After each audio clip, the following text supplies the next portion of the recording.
morning, everybody. Welcome to Encounter Church. We're going to start by singing some songs, and we'd love it if you would stand up and sing with us.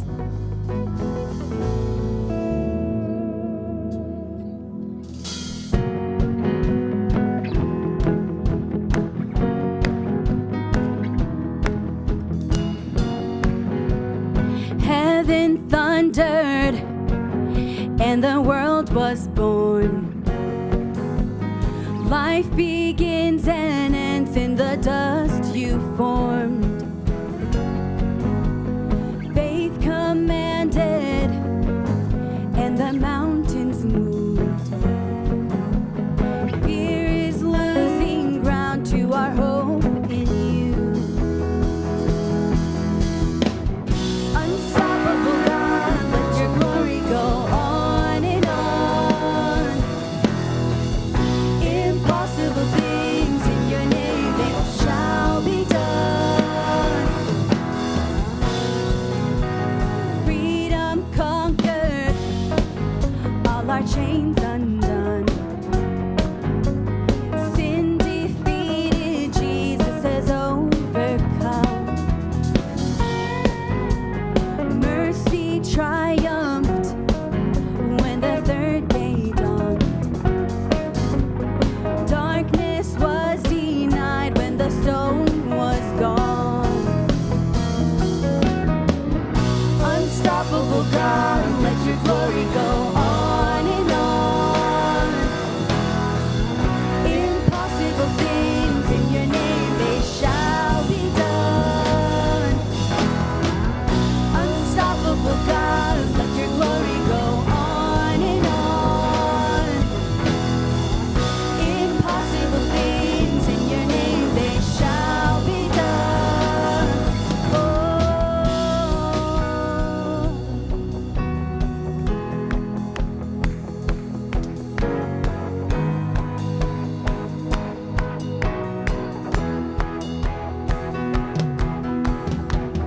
Nothing shall be impossible.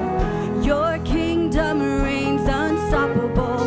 We'll shout your praise forevermore. Jesus, our God, unstoppable. Nothing shall be impossible. Your kingdom reigns unstoppable. We'll shout your praise forevermore. Jesus, our God, unstoppable. Nothing shall be impossible. Your kingdom reigns unstoppable. We'll shout your praise forevermore. Jesus, our God, unstoppable. Nothing shall be impossible. Your kingdom reigns unstoppable. We'll shout your praise forevermore. Jesus, our God, unstoppable.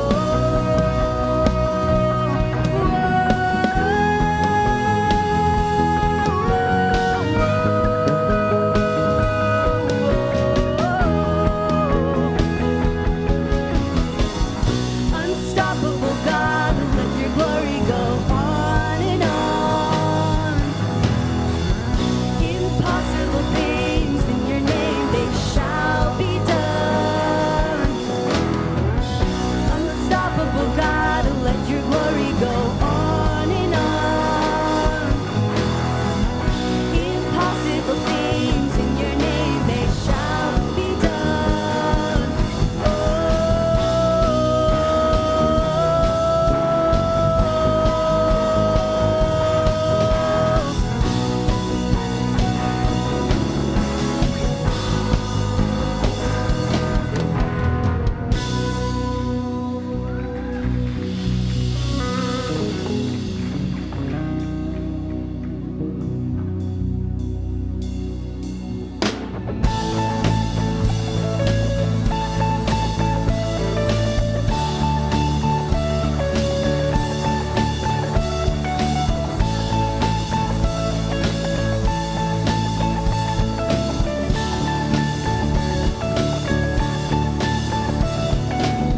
Who breaks the power of sin and darkness, whose love is mighty and so much stronger, the King of glory, the King above all kings.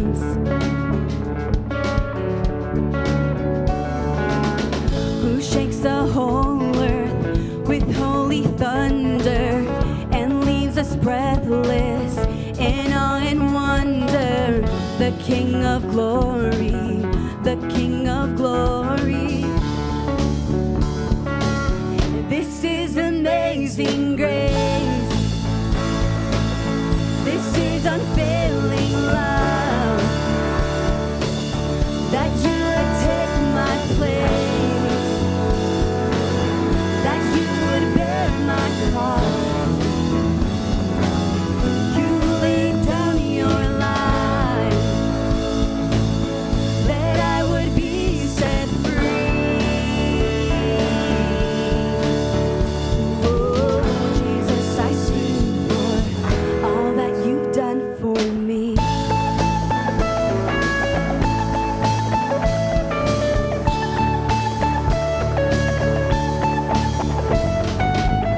Who brings our chaos back into order? Who makes the orphan a son and daughter? The King of glory, the King of glory, who rules the nations with truth and justice, shines like the sun in all of its brilliance. The King of glory, the King above all kings. Yeah, this is amazing grace. This is unfailing love, that you would take my place, that you would bear my cross. You laid down your life, that I would be set free.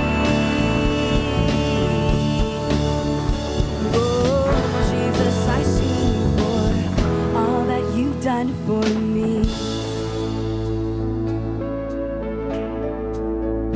Worthy is the Lamb who was slain. Worthy is the King who conquered the grave. Worthy is the Lamb who was slain. Worthy is the King who conquered the grave. Worthy is the Lamb who was slain. Worthy is the King who conquered the grave. Worthy is the Lamb who was slain. Worthy, worthy, worthy. Oh, this is amazing grace. This is unfailing love, that you would take my place, that you would bear my cross. You laid down your life, that I would be set free. Oh, Jesus, I sing for all that you've done for me.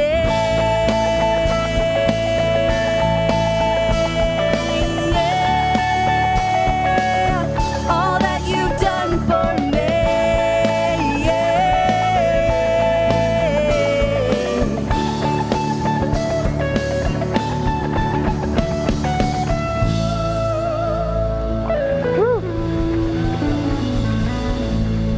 Thank you. You guys sound good. I could hear you clapping from back there. I was like, there's some rhythm in this room. I hope you're having a good day so far. My name is Chris, and I want to welcome you to Encounter Church. And it's kind of a fitting day, even on the way here. I feel like this is the weather we're having, this like freakish weather of blizzards / heat wave in the course of, like 3 or 4 days is just a really appropriate picture for the series we find ourselves in. That we're in the midst of this series called Bad Blood. And it's about how to experience peace about a relationship, even if there's not peace in the relationship. And that we believe this series has the power to melt away a lot of the coldness, a lot of the hardness that maybe has marked some of our relationships. And so even today, this morning, just driving here, it's just kind of a fitting visual to say, wow, I think this today and next week has the power to really help to erase some of the hardness and some of the coldness that maybe we've experienced. if you're here for the first time today, let me give you a little bit of an overview of what to expect. You're going to hear me talk about the Encounter Church app when I'm speaking. And the Encounter Church app can be downloaded. It's a free download, Android or iOS. You can download it at encounterchurch.com/app.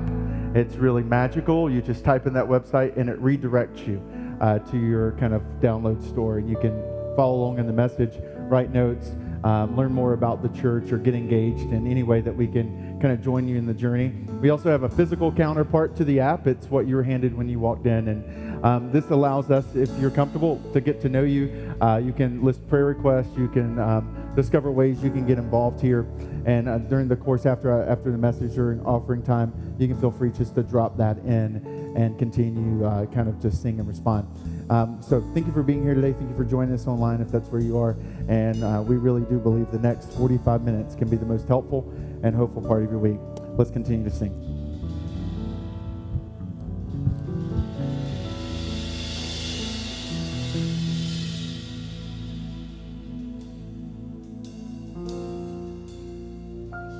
You unravel me with a melody.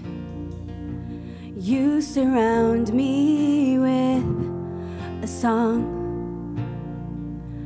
of deliverance from my enemies, till all my fears are gone. And I'm no longer a slave to fear.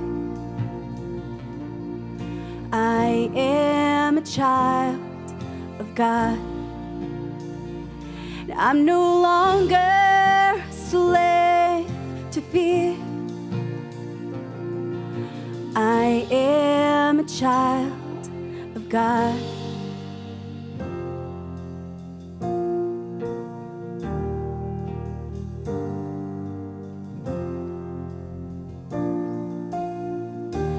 From my mother's womb, you have chosen me. Love has called my name. And I've been born again into your family. Your blood flows through my veins. And I'm no longer a slave to fear. I am a child of God. And I'm no longer a slave to fear. I am a child of God. And I'm no longer a slave to fear.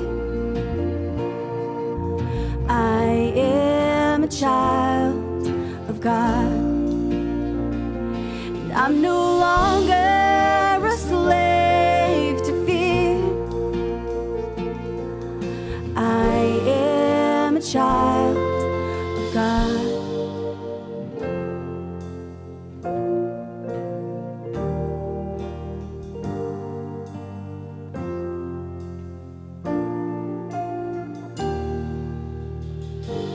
I am surrounded by the arms of the Father. I am surrounded with songs of deliverance. We've been liberated from our bondage.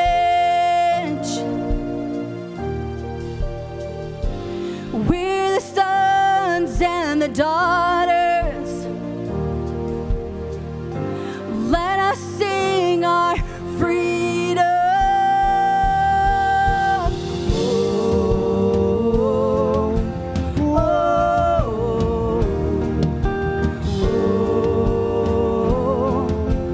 oh, oh, oh.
I'm no longer slave to fear.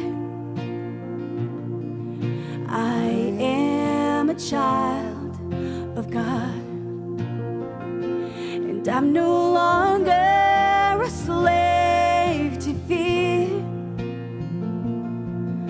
I am a child of God. And I'm no longer a slave to fear. I am a child of God. And I'm no longer a slave to fear. I am a child of God.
Sometimes we've had relationships go just like that text messaging chain, hasn't it? It's gone from good to bad and then bad to worse, where everything you do just makes it even worse than it was before. And that's the essence of this series is let's press into those relationships where there's bad blood, where those moments where things that started off so well ends in disaster.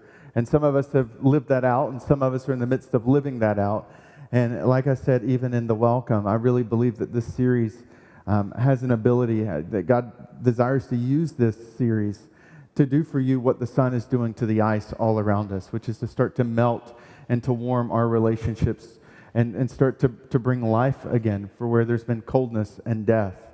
And over the first 2 weeks, if you haven't heard them, I would encourage you to go back and watch them or listen to them.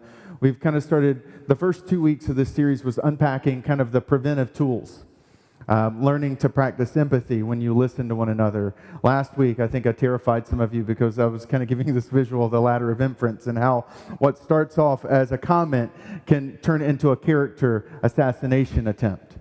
And that it's really easy in the course of a week, in the course of a conversation, to make leaps and jumps up that ladder. And hopefully this week, as you've been processing through that visual, that maybe you've seen those moments yourselves in your own life where what started off as a comment, what does that mean, leapt up, and you're like, oh, I think I just moved up the ladder and I need to go back down because it's scary at the top because Chris demonstrated that last week. And so those are really preventative. But I said to you last week that some of you, I recognize there are challenges and problems in our relationships with one another, with roommates, with spouse, with kids, with family members, with coworkers, that a ladder doesn't work. That maybe the other construction tool that in your mind that you think would fix the problem would be a shovel, right? That you hit them upside the head with it and then you use it to bury them.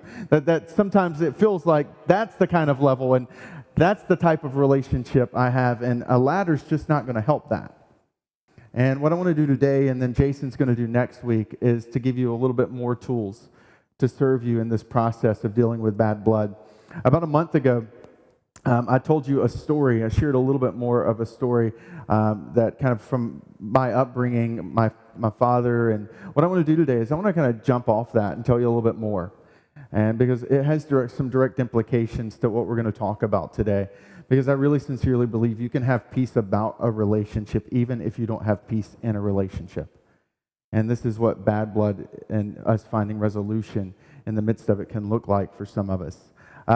So growing up, I thought I had a father who had passed away when I was 3. That was the story I was told. And then fast forward around 13, I'm starting to pay attention to genetics. I was a weird, nerdy kid. I loved science. I would read science books and would think about scientific things. And DNA was fascinating to me for whatever reason. And I remember just learning about how, like, you're formed, and was starting to pay attention to my mom and paying attention to the stories about my dad, and was like, there's a disconnect. I'm not like the rest of my family.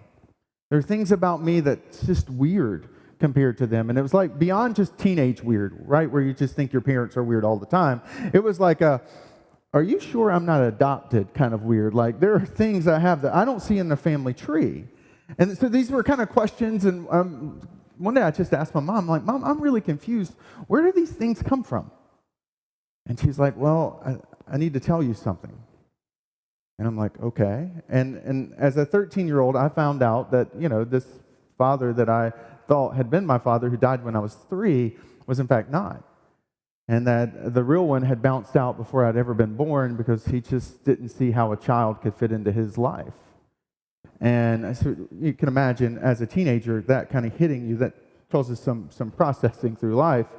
I remember in college, I became a Christian in college, and so I started doing something that I hadn't really done very much growing up. I started praying. And I remember vividly being in my dorm room as a junior, and it's a Friday morning, and I'm kind of doing what I typically do. I read the Bible, and I was praying through what I'd read and was reflecting and just processing. And while I was praying, my father, like my dad, popped up. And it's not that his image, because I didn't know what he looked like, or really, honestly, even his name. I wasn't even sure about that. It was more of just the idea of who he was. And I remember while I was praying, that was a strange thing to pop into my head. So I was just like, okay, I'll pray about him too. So I remember just praying for him, praying that God, like wherever he is, just that very generic, God, like, I hope things are going well with him, and pray you kind of bless him, and, and even kind of like offered up this, like, I'm over it, it's okay, like, I'm good. So I go home that afternoon, and it was about a 2-hour drive. I get home. My mom's getting ready to pull out. As I'm pulling in, she says, hop in the car. And I'm like, okay. And I get in the car, and she's like, what would you do if I told you your dad reached out to me? I was like, whoa, like, ooh, it's a little freakish, right? I'm like, I just was praying about this today. And she was like, it's like, well, I mean, I guess that's cool. Like, it's the internet. Things are happening, This is like, the internet's just happening. So, my mom's like on the internet. So I'm like, good for you, Mom. And, old people emailing. and so I'm just like, okay, this is interesting. She was like, well, and what if he says he wants to talk to you and meet you? And I was like, whoa. I mean, I guess that's okay. And I mean, my stomach, my heart, I'm like, what in the world? And so there's this exchange, and he gets my phone number, and he gives me a call, and it's like back in the day, right? There's cell phones are like about as big as a car. And so like, I'm like, hello, this is Chris. And it's like, hey, Chris, this is Roger. I'm your dad. And I'm like, this is awkward. First time I'd ever heard his voice. I mean, this is a guy I would not recognize if he walked up to me on the street right now, like sincerely. And I'm like, hey, and so we talked for about 30 minutes, and at the end of the call, he says, hey, I'm going to be passing through, and I kind of shared that with you, and I went to sleep that night with that huge honking kind of machine right beside my ear in case it rang. I would wake up and not miss the call. I woke up the next morning, and he didn't call. A couple weeks later, he did the same thing. Hey, didn't apologize for the first time, just kind of dismissed it like it never even happened, and did the exact same thing again. Hey, I'm passing through, would love to see you. Even if it's in the middle of the night, I said, look, even if it's in the middle of the night, I'm a college student, I'll probably be up. There's an IHOP right down the road, we can meet up. And he did it again. Months go by. Months. And there's a couple of things I was processing through that time frame. One was, how could a man that I have never met, that I barely even recognized his voice, cause this much pain? Just quite honestly, I was caught off guard by the level of pain and hurt a person I had never met had caused me. It blindsided me. And through the other part of the journey, I went from just growing up since from 13 to 20, hearing that it was an excuse, there was an explanation for why he had abandoned me, had now moved from being just a mere explanation and excuse to now this very explicit action. It wasn't that he just rejected me once. I'd been rejected again. And this time, the first time wasn't my fault. This time I felt like a fool. I'd been played. And part of me was mad at myself because a man I had never even met did that much to me. And over the course of that time and dealing and processing and reflecting, I got to a place where I was able to forgive him. For the first time in my entire life, I was no longer this flippant prayer guy. I don't want to forgive him because he was never there, and I'm sure there's a good reason for that, and blah, blah, blah, blah, blah. This was a God, I forgive him for bailing on me. And I forgive him for the phone calls, and I forgive him for the actions. And one of the reasons that I knew I'd forgiven him was about a year later, I get the only other communication I've ever received from him, a one-page email that lit me up and down, saying that I was the reason the relationship never happened. That he tried to build one with me, and I brushed him off. And I remember reading that email, and there wasn't anger, there wasn't frustration, although that would have been appropriate. What I felt was a profound sense of pity for him. I'd forgiven him. And now I was reading this desperate, clawing, unhealthy, manipulative attempt to cling to something that he had destroyed and had an opportunity to rebuild and destroyed it again. And what I want to do today is I want to press into maybe perhaps a sensitive place for some of us, but I want to talk about forgiveness because it's what I did. And I want to tell you why I did it. I'm not going to tell you how today because I think most of us kind of get some of the mechanics, but what's more important is the why. Because some of us are sitting in this room today and you carried in a heavy weight because of things that have been done to you or things that you have done to others. And chances are that for the rest of us that maybe are not currently in that space, that there's a chance that we will be in that space in the near future, where something will have been said or something will have been done either by you or to you, and you'll be in that place too. And the way that we move past that place is what I want to talk about today. There were 3 reasons I forgave my father. 3 reasons that caused me to step over that line. And there's 3 reasons, those same 3 reasons that come from Matthew 5, 23 and 24 are the reasons I want to give you that you should forgive too. And if there's currently no one in your life you need to seek forgiveness or ask for forgiveness or give forgiveness to, that you would earmark this because one day you will. And in that moment, for you to come back to this moment as the reason you need to move forward. So the passage, 23, 24, chapter 5, Matthew, I want to set the backdrop. If you have the Encounter Church app, you can go ahead and click on it. But in these 2 verses are these 3 reasons that I think make it very clear and essential that we need to forgive people. Reasons that I think no matter where you are in your journey, no matter where you are even in your spiritual journey, even if you don't believe any of this stuff today, I'm telling you these 3 reasons have the potential to transform your life regardless of your beliefs. So set the backdrop. So Matthew is part of what we call the Christian Bible. The Christian Bible is actually 2 volumes. There's volume 1, which is called the Old Testament, and then there's volume 2, which is called the New Testament. The Old Testament is primarily centered around Jewish history, the story of creation, the story of the birth of a nation of Israel, and kind of their period and their histories of struggles and victories and strife and trials. And then some promises embedded in volume 1 about one day God providing hope, one day God providing a Savior, one day God providing someone who steps in and transforms this whole thing. Because the declaration of volume 1 are things are broken. And we see that every day. Things are not the way they could or should be. That we're not the way we could or should be. And then volume 2 is the New Testament, and it's primarily centered on the story of Jesus, his teachings, and the church, the people that come out of that movement called Christianity. And that's the volume 1 and volume 2. And the first book, and really these volumes are a collection of letters or books that were written specific people. The first letter in this volume 2 is the letter of Matthew. And Matthew was a tax collector who would not have been very popular in his day. In the course of life circumstances, he meets Jesus, and Jesus says, hey, come follow me, come learn from me, come become like me.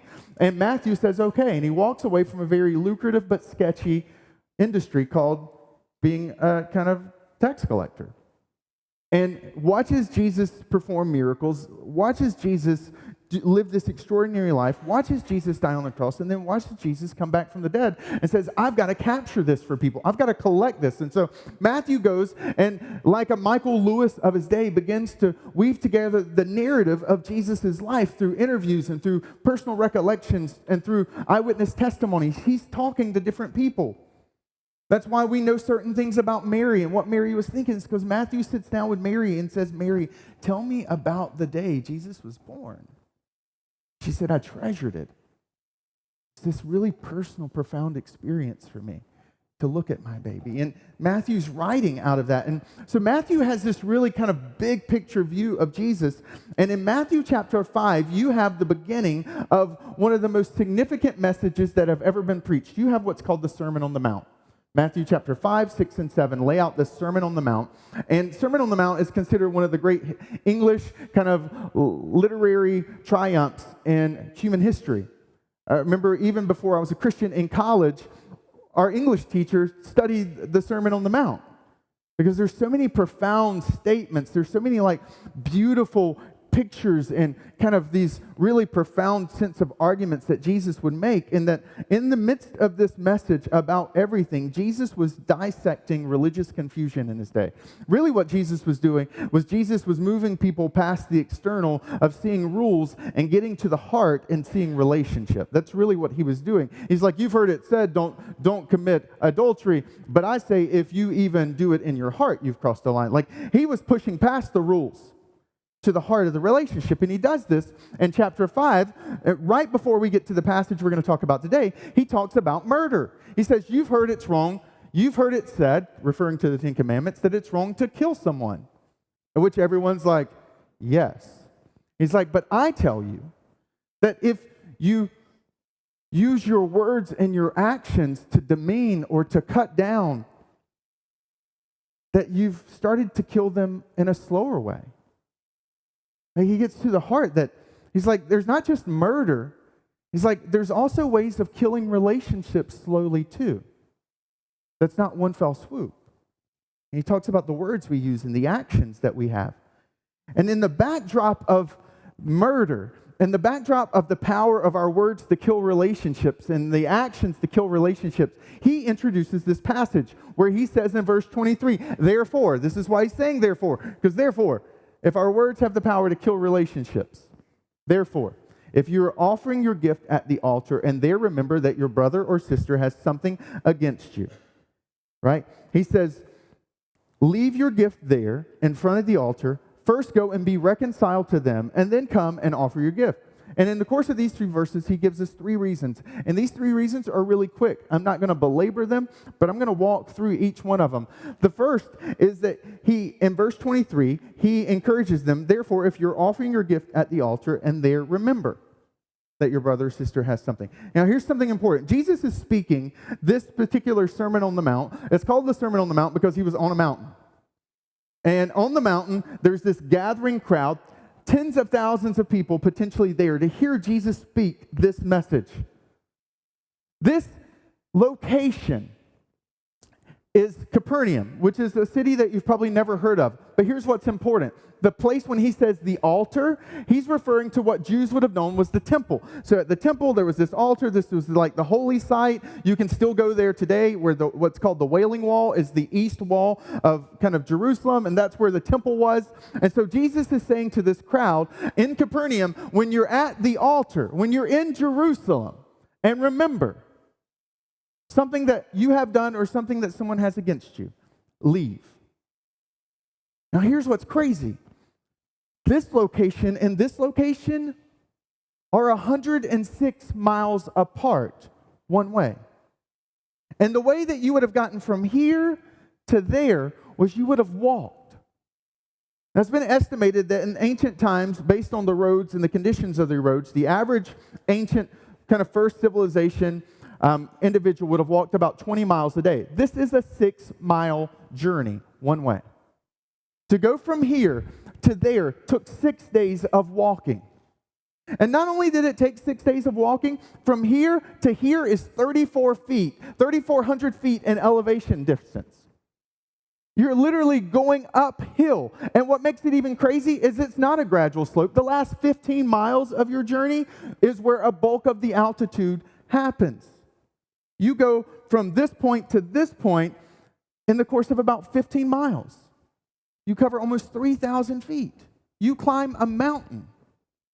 And this is the backdrop for what Jesus says to him. He says, look, if you're there and you remember someone over here has something against you, then leave here, go over here, deal with this, and then come back. He's like, by the way, if you happen to be there, add 2 weeks to your schedule and deal with your relationship. Because here's why. The first reason is that Jesus understood that we cannot move past our past if we don't forgive. If we're not willing to forgive, what happens to us is we stay stuck, we stay stranded in that moment where forgiveness never happened. That we can't move past our past into our future unless we move past our past. That's what he's saying. He's like, don't even move forward. Don't take one more step at the altar into your future, right? Your present is currently under hostage. It's under siege by the past that you have not resolved. He's like, leave there and go deal with it. Because when we're willing to forgive, it frees us to move past our past. What's fascinating is even this week, in a completely unseparated kind of, I came across a study that's in kind of recent neurological research. They've discovered that when people are asked under MRIs and they're watching their brains actively think, when they're asked to think about their past, the same part of their brain that gets activated gets also activated when they think about their future. That Jesus was picking up on something that's innately wired into how our brains work. The same part of your brain that thinks about your past is the same part of your brain that's used to think about your future. That you and I, at the neurological level, cannot move past our past. Like, we can't step into our future if we're still stuck here. And you've probably seen that. I've seen that. Honestly, I was a few minutes late this morning. The reason why is because in a meeting Friday, in the course of a meeting, I said something stupid to someone at that meeting. Now, for those who kind of get to know me, you realize I'm probably weird. I'm a whole lot more comfortable up here than I am sitting down one-on-one, and that's just how I'm wired. My wife and some of my friends like to refer to me as Sheldon with a filter. That if you've ever seen the show Big Bang Theory, right? Big Bang Theory. That Sheldon sometimes says stupid stuff that he's just completely oblivious to the way it lands with other people. I am functionally Sheldon. I just happen to have a filter, thank you God, most of the time. And the times that my filter goes offline and has to get reset, things still come out. And I happened to be at a meeting and I said something that was really offensive to someone and was hurtful because I wasn't processing through their perspective. And so this morning driving here, I was like, I need to call and apologize to him because I was a fool. And I'd spent so much of my weekend thinking about that moment. That moment that is done. A conversation, 3 seconds of a statement consumed 30 minutes of my weekend. And thinking and talking and reflecting that when we choose to forgive, we can move past our past and move into our present. And there's a power there, and Jesus understands that, and that's why he's encouraging them to move past their past by forgiving. But then verse 24, he picks up on another reason. He says that in the course of leaving and going, that he says, leave it there, and first and go be reconciled. This is actually a really interesting realization that Jesus is unfolding for them. You came to the altar, you traveled all of that distance because you valued your relationship with God. That for a Jew who traveled all that distance, it was because they valued the relationship that they had with God. And they were there presenting a gift at the altar to celebrate that relationship, to develop that relationship, to grow in that relationship. And Jesus drops this bomb on them where he says, listen, if your relationship is hindered over there, it affects your relationship over here too. That many of us fall into a trap of believing that the walls I built to keep that person out does not affect the relationships that I have with people over here. And the reality is that the walls you build to keep someone over here out also prevents someone over here from getting into. That when we build walls to protect ourselves, we isolate ourselves and we isolate others from ourselves. And Jesus is like, look, you can't even foster a relationship with God if your relationship over here is hindered. And some of us have seen this practically, right? You have a bad day at work, you come home, you want to kick an animal, you get mad at your spouse, you scream at your kids. Why? Because a relationship over here got damaged. There was something that happened and you brought that bad blood home and it spills out on others. Someone cuts you off on the way to work and your coworkers get the penalty for it. That we allow that bad blood. And Jesus says, look, stuff like that spills over. The walls we build over here keep people from being able to get in, that we want to foster those relationships. And the reason we forgive, the reason we're willing to tear down the walls here is because we realize it helps other relationships be strengthened too. And that's why it's worth being reconciled over here, because that allows you to step back to this place at the altar and grow in your relationship with God. That many of us struggle relationally. Many of us have trouble moving past, and I don't mean intimacy in any kind of like grand, like marital sense. I just mean some of us struggle to get to know people. Some of us struggle with intimacy because we're still building walls from something that happened in our lives 20 years ago. And as long as we live with those walls up, we will struggle to develop intimacy in the lives and relationships here today. Because unless a wall comes down, people can't come in. And that's the second reason. When we forgive, that wall starts to crumble. And that's the second reason. Jesus was encouraging people to forgive. And then he gives them the final reason. He says that then come and offer your gift. He says, come back to the altar. And this kind of gets to the heart of why they were there in the first place. Because of their special relationship with God and all that it represented. But here's the key. And this would be the last reason, but I want to give you a disclaimer. This will not apply to everybody in the room, and it's okay. That this applies for those people who are in this room who would say, I'm a Christian, I understand God's grace, and I'm all into that. Like I've put my hope, trust, I'm like faith in Jesus, I'm a Christian, I know that. This applies specifically to you and me. For those who are in this room who are not sure where they are along the spectrum, or they're still processing, they have a lot of questions, you get a free pass on this one. But still listen in, because you've got something to leverage against us who claim to follow Jesus. And this, I would argue, is the most significant reason of all. He says, if you happen to get to the altar, and while you're there, you think about him, right? He pops in your head. And while you're standing in line waiting at the altar, all of a sudden, all these grievances come up. The selfishness, right? The lies, and all these things that they've done to you just pours in. And you're like, the pride. You're sitting there and all this stuff is flooding your mind. All of it's just pouring through. While you're standing there at the altar, he's like, I want to remind you why you're at the altar in the first place. You're there with that gift because you're there to celebrate a God who no longer holds things against you. He says, and while you're at that altar, if that list of grievances starts to run to mind, I want to help you. I want to change your perspective. He says, while you're at the line and you're thinking consumed about him and what he's done, I want you to remember what you've done. That there is that same list of selfishness against you. There have been lies that you've told, and there's been pride that's marked your life as well. And that while you're standing in front of the altar, focused on only one column of that cost sheet, that you would pay attention that on the other side is a column that's filled with the things that you've done too.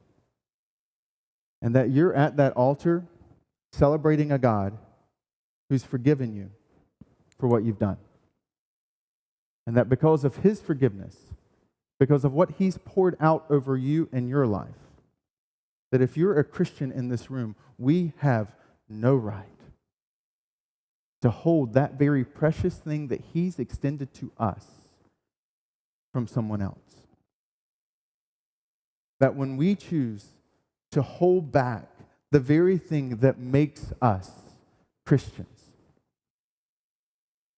then we above all other people are being hypocrites in that moment. That God has generously poured out so much on us. And that we, because of his generosity, because of this word, this very distinctly Christian word called grace, because of grace given to us that we did not deserve, we are able to give it to others who don't deserve it too. Because he had a far longer list than what we will ever have on someone else. And I'm not saying that we minimize it or dismiss it. Please don't hear me say that. But I mean that when we offer forgiveness, we look square into the eyes and the reality of what it is and the nastiness that it contained. That we look at the cross and realize how brutal the cross was because of the punishment that Jesus took. Because of that whole paradigm of what he did so that we could have grace. That God did not minimize, God did not lessen or kind of diminish what we had done to him. But he extended grace anyway. And that the reason I was able to forgive my Father on earth was because I had been forgiven by my Father in heaven. And because of his forgiveness on me, because of his grace on me, I was able to give it to him. And that freedom, that my life is not motivated or moved by guilt, but by grace, was allow me to be propelled into that relationship and bring grace with me. And that maybe you're in this room today and you don't have a box for a faith structure or even Christianity maybe. You grew up in a really, if I can just be candid, a very unhealthy theological environment. And you were told that Christianity's driving engine is guilt. Then I'm sorry. That was never Christianity's driving engine. The engine, that the heartbeat of our faith has always been grace. What he has wiped away for us that allows us to wipe it away for others. That's the heart of our faith. That's what moves us. And one of the things that if maybe you're in this room and you're like, I want to figure out how to process through forgiveness. I want to learn more about this whole guilt to grace flip that Jesus did. Then I put something in the app for you that at your convenience, at your pace, that you could, while driving into work or sitting at your desk or maybe even at your house, click on the resource tab. And there's a link to a video, one of my favorite teachers, one of my favorite communicators in all of America, talking about this idea of forgiveness because of Jesus. That can maybe give you some helpful hooks in a way that I don't have time to unpack this morning for you. But here's the key as we wrap up. I want you to notice something. None of the reasons in this verse that he gives to us, and none of the reasons that I've given you today, has anything to do with their response. Do you notice that? None of it has to do with how they respond back to you. It has everything to do with the initiative that you take. And maybe, while perhaps their response is related, it's not the same topic. The related issue is around this issue of boundaries. You know, what if they don't receive it? Or what if they keep doing the thing that I forgave them for? Like, what are all those what ifs? And I would say those are all valid questions. But that's not this scope of this message. That's an area called boundaries. And next week, as we wrap up this series, Jason's going to teach on this topic of boundaries. He's going to unpack for you that other side of the conversation and how we process through that and how we move through relationships and how we can truly have, even if there is no peace within that relationship, how we can find peace about that relationship. That what we were focused on today is imagining how we could be people who are no longer trapped by our past, stranded in relationships that are stuck, and clogged from being able to give grace because we're so consumed by guilt or someone else's. That what we've talked about today is biblical forgiveness, and how when we understand that, we start to let go of grievances, that we start to allow those things to move past our past, that we forgive. And then doing so, we start to see other relationships get released to grow and to be strengthened. And then ultimately that we get reminded of how much we've been forgiven too. Those three reasons are the reasons I forgave that day. And it's the same three reasons that I believe that no matter where you are in this room and no matter what's going on around you in this room are the same reasons that you should forgive too. And what I want to do as the band comes back is I recognize that there are some of us who really need to process through this. And so I want to kind of lead for a brief second, and then we'll kind of go into our response time, and then we can step out and enjoy this beautiful day. But here's my encouragement to you. That as I pray, I want to actually pray specifically for some of you. That whether you're here in this room or joining us online, that maybe there's someone, as I was speaking, that came to mind. There's a relationship. It may be significant or it may feel small, like what happened Friday for me. But you know that you need to deal with it. And while I'm praying and wrapping up, I would like to pray specifically for you. That I don't have to know the situation, God does. The person beside you doesn't even have to know the situation. But as I close this out in prayer, I'm going to pray specifically that this would be the week, or that maybe today would be the day that forgiveness would start to flow in and through you. And that you would find freedom from your past. And that you would start to see your other relationships blossoming. And that you would be reminded of how much grace He's extended to you, and by extension through you. And for the rest of us, while I'm praying just for you, that we would internalize this, that we would keep a short list, that whenever we've wronged someone or whenever we've been wronged, that we give forgiveness quickly, that we don't hold on to the grievances because they get heavy very quickly, that we forgive fast because we've been forgiven. Let's pray. God, thank you. Thank you that you forgive. And because of your forgiveness, that we can forgive as well. And I pray that for us in this room, some of the names, some of the faces, some of the people that come to mind that we need to move past. I pray that you would give us the courage, you would give us the strength, that you would give us the wisdom, the words to say, to extend forgiveness. That you would help us to be reminded of what you've done for us and allow us through that to do it for others. And so may today or this week be the moment where walls come down, where grace flows, where forgiveness is given, where relationships thrive, and where bad blood is healed. And for the rest of us in this room, God, may we be people who keep a very short account, who don't allow grievances to just hunker down, but that we would forgive quickly, or we would ask for forgiveness quickly. That I am sorry would be the words on our lips, and that we would find our relationships protected from the bad blood that could creep in and destroy them. And Jesus, it's in your name that we pray. Amen. So thank you for allowing me to kind of step into perhaps a very sensitive topic with you. A very sensitive topic to me and my journey. And to remind you of God's grace. And the way we want to close out today in the final minutes that we have is just to sing a song that focuses on how God's Spirit helps us and how you're not alone. That moment of saying, please forgive me, or I forgive you, that can seem so overwhelming and so terrifying and so heavy, that He actually loves to step into that moment with you and give you strength That you would find in those moments as you open your mouth that there are words there because he is present in the moment with you. And this is a song that just celebrates the fact that God is present in those moments. And it's maybe for you in the app, you'll notice that there's a third question I've asked this week that doesn't just say, what do you need to remember? What do you need to do? But it's like, when, where, and with whom do you need to take a next step?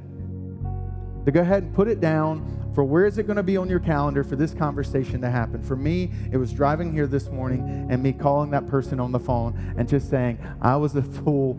Please forgive me. It was wrong what I said. And to find as I hung up that we were so much better, that we had grown in our relationship, that there was no more bad blood, and that the next time I see him this week, it'll be okay. In fact, we'll be stronger because we've walked through that together.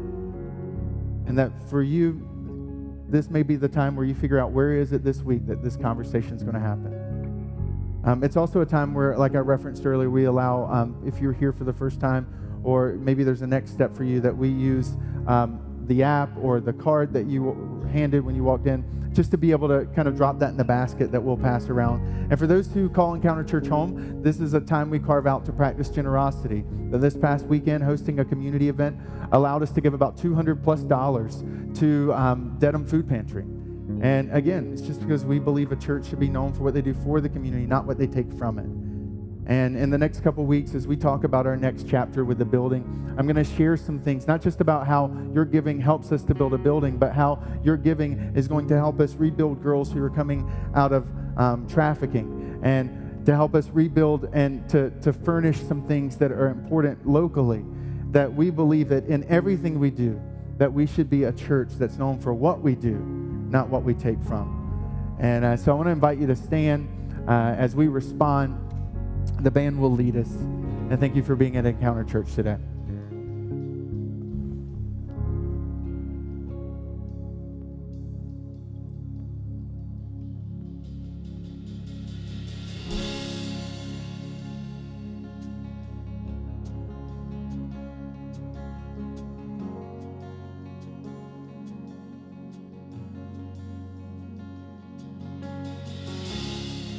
There's nothing worth more that will ever come close. Nothing can compare. You're our living hope. Your presence, Lord.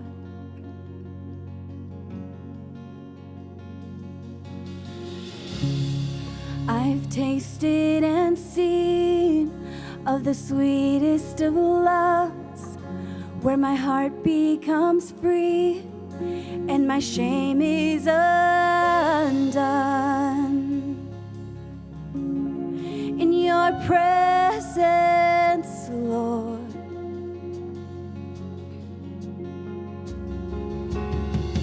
Holy Spirit, you are welcome here. Come flood this place and fill the atmosphere. Your glory, God, is what our hearts long for, to be overcome by your presence, Lord.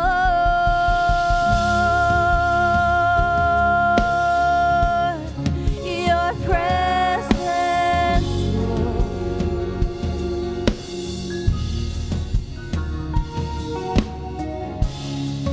There's nothing worth more that will ever come close. Nothing can compare. You're our living hope. Then your presence, Lord.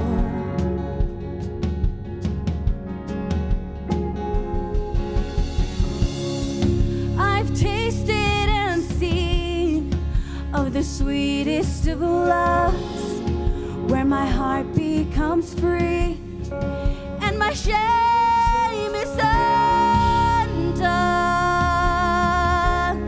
Then your presence, Lord, oh yeah. Holy Spirit, you are welcome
of your presence.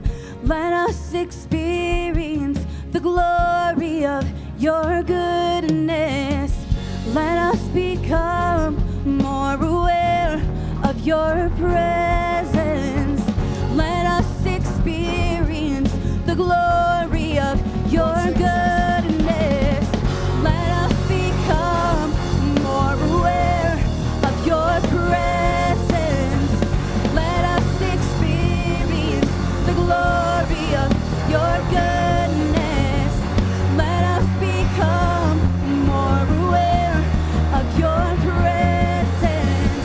Let us experience the glory of your goodness.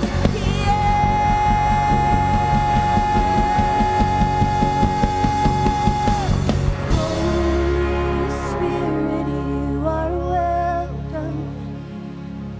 Come flood this place and fill the atmosphere. Your glory, God, is what our hearts long for, to be overcome by your presence, Lord. Your presence, Lord.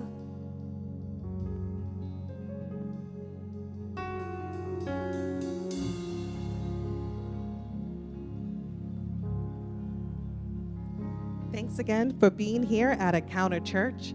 We hope you found today's message to be both helpful and hopeful. If you are interested in getting connected here at Encounter or have a question about who we are, we would love to hear from you. As you leave today, please stop by Starting Point. We hope to see you again next week as we continue our series. Until then, have a great week.